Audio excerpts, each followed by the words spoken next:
I, nearly adult male, lost my dad 10 years ago. When he got sick, he started a memory book with me so I could hold on to the memories. He did one for my sister too, but she wasn't as into it and was more into videos he made of himself.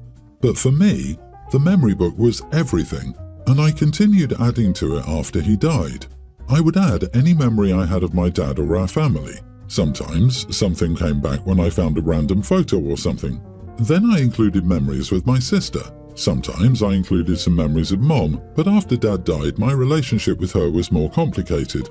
She thought we needed another dad, and because we said we didn't want another dad, she was angry with us a lot. She tried to rush a couple of relationships, but they failed when the guy realized he wasn't getting an insta-happy family.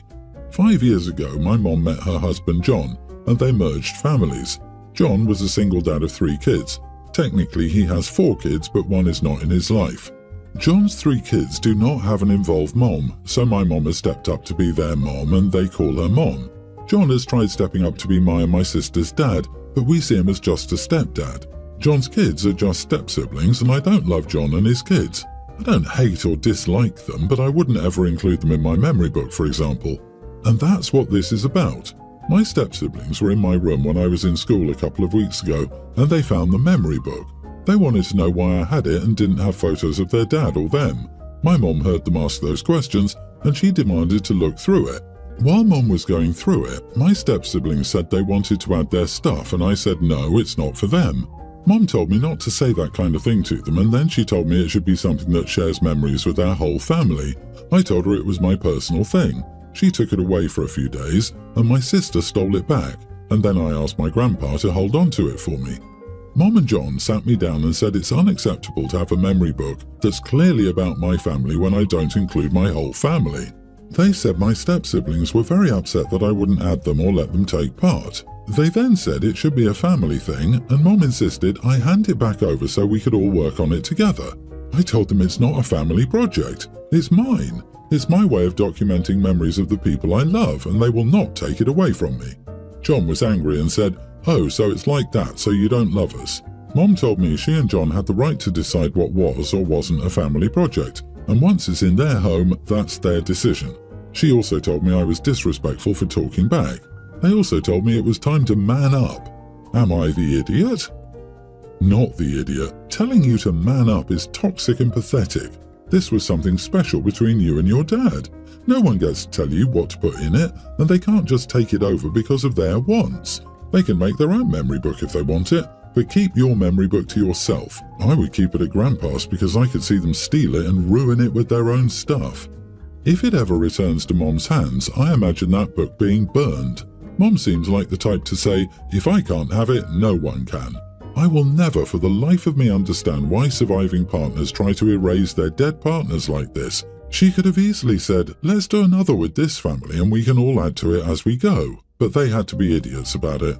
Because they value their new partners more than their own children, which is disgusting. I would be asking a lot of uncomfortable questions if I were OP. So, if you force yourselves into the book of memories I have from my father, that will make you love me? If a book of memories is this important to you, why haven't you started one? Are there any other possessions of mine that you would like to help yourselves to? Do not ask the last question, OP. That one could backfire spectacularly. They sound horrible enough to take more of your stuff. If they want a family memory book, they're free to make one. Your memories with your dad have zero to do with any of them. I'm glad your grandpa can keep it safe for you. Tell your mom's husband to keep his kids out of your room. They have no business pawing through your stuff. In 2010, I, 35 female, was diagnosed with Crohn's disease. My doctor recommended avoiding red meat to reduce inflammation. Over the years, I've just nixed meat altogether and my body has responded extremely positively. I don't care if other people eat meat around me and I don't try to convert. Yesterday, my partner's, 34 male, Joel, parents hosted a family barbecue.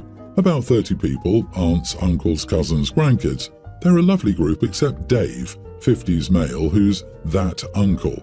A few years back, Dave and his ex-wife, no longer part of the family, went through a nasty divorce. Dave is a raging alcoholic. There were affairs on both sides, everyone knows. One of the other habits I've developed over the years is eating standing up when it's appropriate. Dave meanders over to me and starts mocking my liberal food and how I was eating, saying my standing was making everyone uncomfortable. It was a casual barbecue, I wasn't the only one standing. He tried to put some of his brisket on my plate, saying he'd convert me for my own good. This isn't his first anti-vegetarianism tirade he's aimed at me. Finally, he took a bite out of his burger and gave me a big grin while chewing, bits of the still being chewed burger visible in his teeth, and said, meat, and laughed, spewing food everywhere. I'd had enough. I said, "You know, Uncle Dave, while we're on the topic of criticising each other's life choices, you'd probably still be married if you'd gotten your drinking under control years ago, instead of screwing the first waitress willing to fall that low." Everyone within earshot fell quiet and stared. Dave said, "I don't have to put up with this crap," and left. My outburst has split the family. The cousins, including Dave's kid and Joel, are all on my side.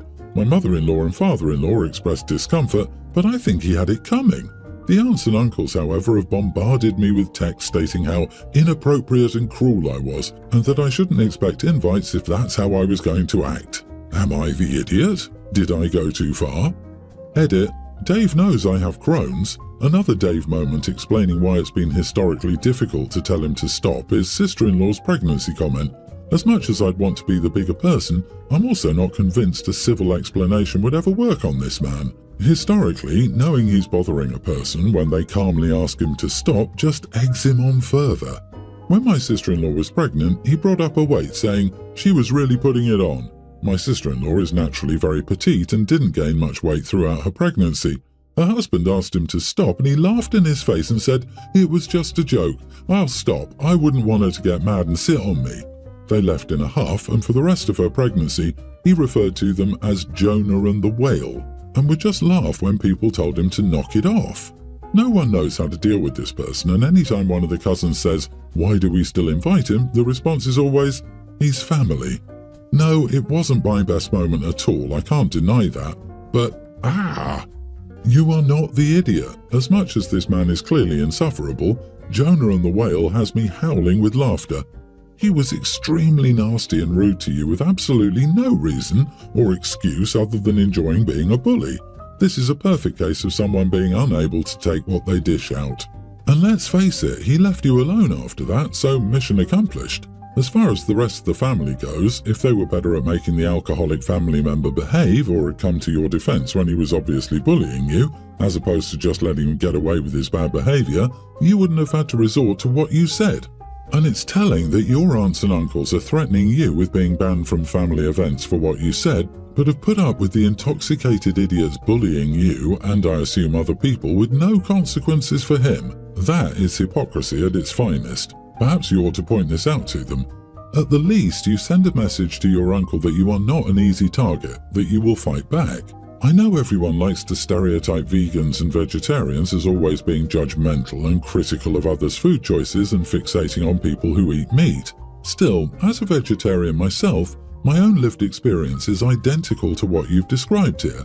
I never comment on what others eat, but I have received countless unsolicited comments and even full-on lectures about what I eat, and it's beyond obnoxious. I agree with your father-in-law and mother-in-law. Uncle Dave had it coming, and he got exactly what he deserved.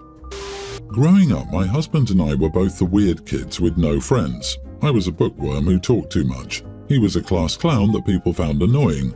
We grew up, met and married after 2 years of dating. We're both in our late 20s. While my childhood wasn't great without close friends, I'm not desperately yearning to revisit that time. I have friends and we talk once every few days, and we see each other in person every couple of months. We live pretty far apart. My husband, on the other hand, is or was looking for ride-or-die friends. I think he grew up watching too many movies about that. Eventually, at work, he found those friends. They were incredibly intertwined, and my husband did everything with them at work and in his free time. I tried to warm up to them, but they were immature and dramatic, and they all dated or broke up with each other.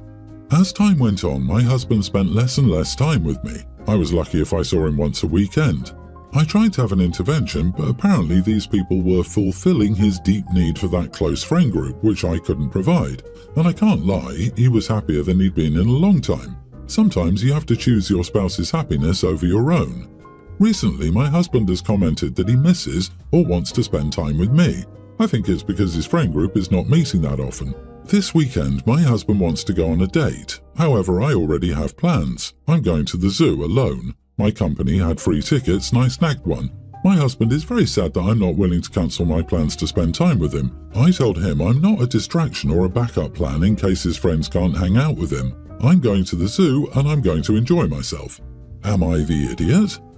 Edit, I asked him if he wanted to go in January. These were limited corporate weekend tickets. He said no, he would be doing something with his friends. That's part of why I don't want to buy him another ticket. I don't want my nice day alone to be ruined by someone who's only there because his friends aren't available. It just ruins the mood. I would be happy if he actually planned a date and invited me to do something instead of trying to make me cancel plans I'm looking forward to. Not the idiot. He put his friends before you for a long time. It's nice he wants to go on a date now, but because of his behaviour, you no longer count on him for the weekend. He can wait another week instead of being so dramatic about it. You waited many weekends for him while he spent time doing other stuff. Yeah, he can ask you to go on a date later. His not being understanding or considerate of your plans isn't a sweet gesture. He went out and lived his life. Did he expect you to just be waiting for him when he was done?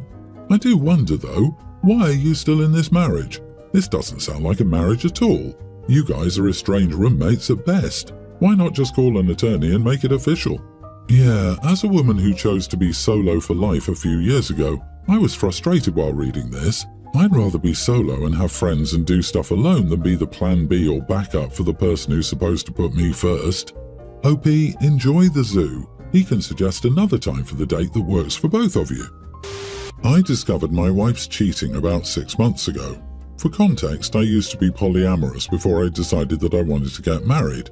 I'm not very hurt by her cheating. If she asked me before to open the relationship, I would have offered her divorce and for us to live as boyfriend and girlfriend, and we could have explored a polyamorous lifestyle together. I definitely do not want to be married in a polyamorous situation. There are a lot of legal and financial entanglements that are difficult to sort out when you're married and poly. So I asked for divorce as soon as I found out about her cheating. I don't want to know why she cheated. I don't want to know the details. I just want a divorce. I don't like liars. We have a 1-year waiting period before we can proceed with the divorce, so we're stuck in the same house. I don't want to leave and neither does she. I also started dating a week after I told her I wanted separation because I desired intimacy, and having intimacy with her was out of the question. My soon-to-be ex-wife has been working to show me that I can trust her. She's signed up for individual therapy. She's put a lot of effort into herself in the past few months. She wanted to attend couple counselling, but I don't want to waste time and money. I want to cultivate my relationship with my girlfriend, whom I've come to like very much. I see a future with her. She is kind and sweet. I recently started a discussion with my wife about rules regarding introducing my girlfriend to our kids and whether she would like to meet her. She was very mad and unloaded on me that she was doing hard work to fix her issues and I didn't see it. I see it, but I don't see how that changes anything. Then she asked me about my girlfriend and my plans with her. I told her that I think we have a good connection and I can see myself marrying her in the future. I feel she's going to be a good influence on the kids. She's been giving me the silent treatment. Am I the idiot? Everyone's the idiot here. She cheated and her efforts to make amends don't mean she can undo the damage she did. She needs to understand that and accept it. But dude, 6 months into a separation and 5 months, 3 weeks into a new relationship is way too soon to be thinking about introducing your new girlfriend to the kids. Their lives are already being turned upside down by the divorce, especially while their parents are still living together. Seriously, what the heck? She imperiled her good thing and is trying desperately to get that security back. No one owes a cheating partner forgiveness or any attempt at reconciliation or closure. Good on the soon-to-be ex-wife for getting into therapy, but just because she wants to save the marriage doesn't mean he does, and he's not obligated to do so. But don't bring someone new around the kids until you live separately. You are the idiot. For the fact that you've been cohabiting for a year is giving your wife thoughts that the marriage can be saved. Also, you are the idiot if you can't be single after a relationship for at least a month. Good friends would tell you you're on a rebound. Adults over 30 recognize this won't last. For someone who wasn't hurt, OP sure is acting like someone compulsively trying to fill a void. Either that or OP was done with this relationship and was just waiting for something like this to have an excuse to get out. Our friend Phoebe has always been vegetarian but has recently eliminated all animal byproducts. She's also my roommate. Every time we play Dungeons and Dragons, our friends and my brother come to my and Phoebe's place. They all have other roommates or just one BR apartment. We always decided in the group chat if we're going to order food, each brings something, or if I cook and they PayPal me. This time I offered to cook because I felt like it. I made a huge portion of vegan poutine. Making a real one would be too tedious and I don't like the packaged stuff. Gives me the runs. Anyway, we're all eating and Phoebe gets super excited because she hasn't had poutine in a while. I tell her it's her lucky day because it's all vegan if she doesn't add the extra mozzarella. My brother Ross started to get pouty and then we had a fight because he never agreed to eat vegan food. And just because Phoebe is vegan, he didn't have to be and he likes his meat and blah blah blah. He made this huge deal about it, even demanding I give him back his €5. LOL. He went off so much that even his girlfriend Rachel told him to calm down, but he said it was about the principle of the matter, and that if he didn't want to eat vegan, he should not be made to eat vegan crap. For the rest of the night, I just kept taking things away. I had bought a gummy brand that's chewy and happens to be vegan. I took that stating he didn't want to eat vegan crap. When he went to get some fries, I took the little bowl and said, "Oh no, they're vegan." Salt nachos? Vegan. The Brezon I had? Vegan. By the night's end, he called me a stuck-up witch and told me he wouldn't come back to my place until I'd apologized and accommodated him too. Rachel said I took it way too far by taking away all vegan foods. Phoebe feels bad for starting this, and Chandler and Joey thinks it's hilarious. Am I the idiot? P.S. I do think I was one, but I don't think I should apologize. LOL.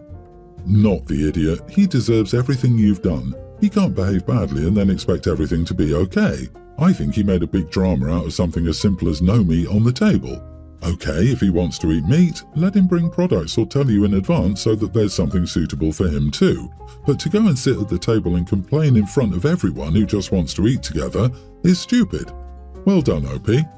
Everyone's the idiot here, but honestly, I would have laughed along with Joey and Chandler.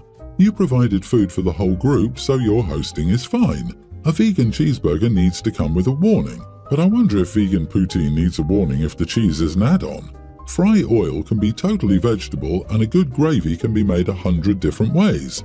I'm hardly a poutine connoisseur though. He was the idiot for calling it out in such a toddler tantrum way. Where I get to everyone's the idiot here is in your continuing to remove every vegan food he eats, even if it is just vegan by nature. I would have delivered each new food with the sarcastic, "Vegan food alert." I guess that would have made me the idiot too.